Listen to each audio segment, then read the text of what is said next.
அடுத்து சாமி கும்பிட்றது தான். அப்புறம் வீட்டிலேயே சாமி கும்பிட்டாங்க.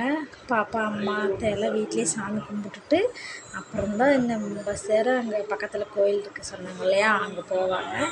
அதனால் இப்போ வீட்டில் சாமி கும்பிட்ருக்குறாங்க ஃப்ரெண்ட்ஸ். சாமியெல்லாம் கும்பிட்டுட்டு அதுக்கப்புறம் அவங்கள தாட்டி விட்டுடலான்னு பார்த்தா, நான் அவ்வளோ நேரம் அவங்களோட கோயிலெல்லாம் இருந்தேன் ஃப்ரெண்ட்ஸ். ஆனால் தாட்டி விட்றப்போ போக முடியல.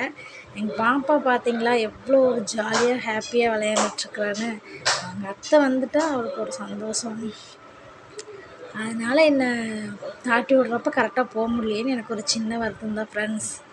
அதனால் அதுதான் ஃப்ரெண்ட்ஸ். அப்புறம் பாப்பா பாருங்க செல்லம், அவள் ஜாலியாக என்ஜாய் பண்ணுறா ஃப்ரெண்ட்ஸ். யாராவது வீட்டுக்கு வந்துட்டா அவளுக்கு ரொம்ப சந்தோஷமாக இருக்கா.